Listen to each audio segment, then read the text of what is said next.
Në radhë parë, mirë se vini të gjithë në këtë takim hapës Televizjes Bashkë, në këtë hap të rëndësishëm përpara që po ndërmarrim të gjithë së bashku drejt asaj që ne e quajmë transformimi i Shqipërisë. Mirë se vini pra.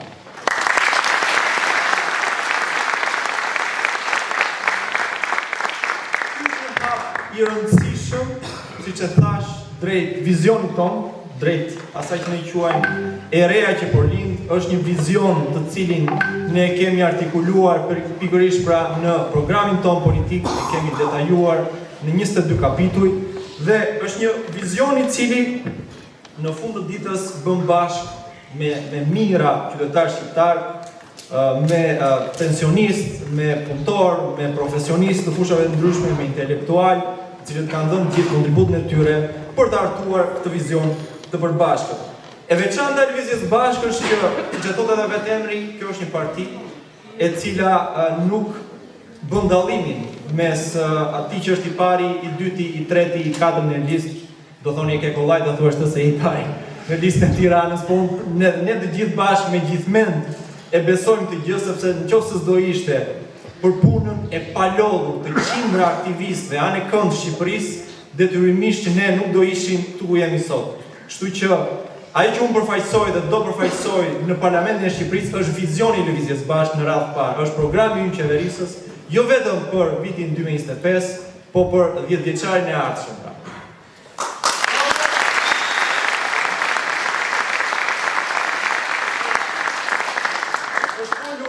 Është folur gjatë në këto 34 vjet nga të gjithë partitë opozitare për nevojën për ndryshim.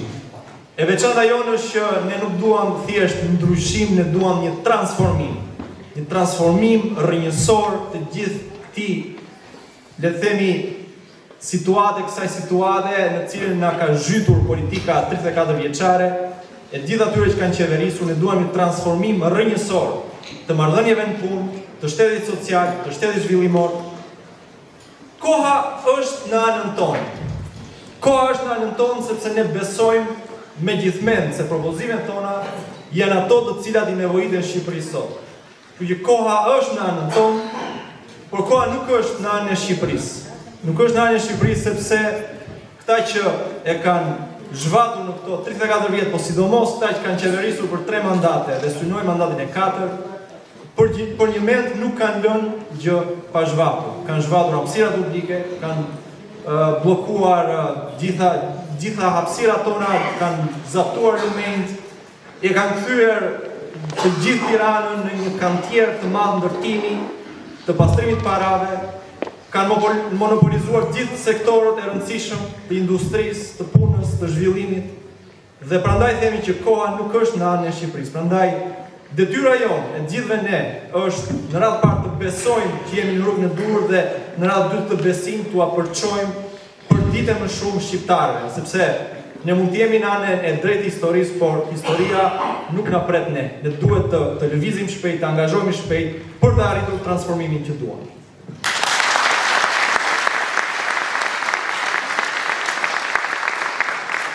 Qeveria sot besoj e patë dhe fushatën e tyre hapse, po flet për hyrjen e Shqipërisë në Bashkimin Evropian.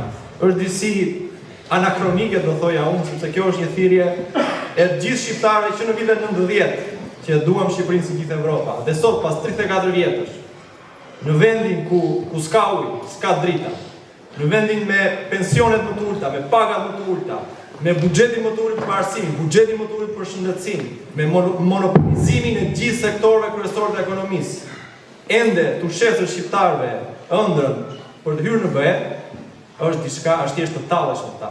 Jo se ne s'duam të hyjmë në BE, ne sigurisht duam të hyjmë në BE një orë më parë. Çështja është se çfarë jemi duke bërë në qeverisjen e vendit. Dhe nuk është shpëtimi i gjithë shqiptarëve hyrja në BE.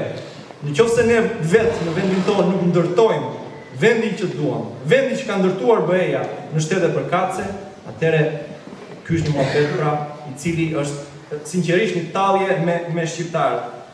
Ne nga ana tjetër nuk vim nga hiçi.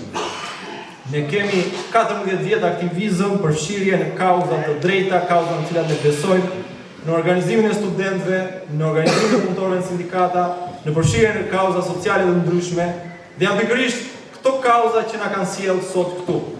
Prandaj ka një thirrje për gjithë aktivistët e vjetër të Lëvizjes Bashk, me të cilët kemi bërë një rrugëtim prej 14 vjetësh.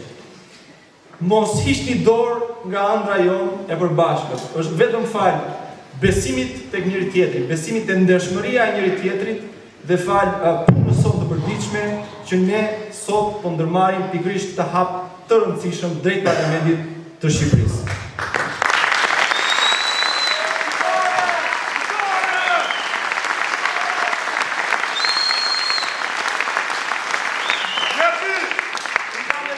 Mesazh të fundit mbyllës për gjithë anëtarët e rinj të Lëvizjes Bashk. Mirë se vini në Lëvizjen Bashk, por keni parasysh që angazhimi juaj në Lëvizjen Bashk do kërkojë kohën tuaj, profesionalizmin tuaj, angazhimin tuaj të përditshëm në terren, sepse Lëvizja Bashk nuk është parti si gjithë tjerë, nuk është parti elektorale dhe vetëm kaq. Në ditën e dytë pas zgjedhjeve do jemi përsëri në terren, jemi përsëri të përfshirë në kauza sociale, përsëri me pensionistët të rinj punëtorët, duke folur për ditë me ta, duke organizuar protesta, kështu që angazhimi juaj për të realizuar atë që thash në fillim, transformimin e Shqipërisë, angazhimi juaj është i domosdoshëm. Mirë se vini në Lëvizjen Bashk dhe gjithë së bashku, një ditë do të qeverisim Shqipërinë për të arritur të transformojmë.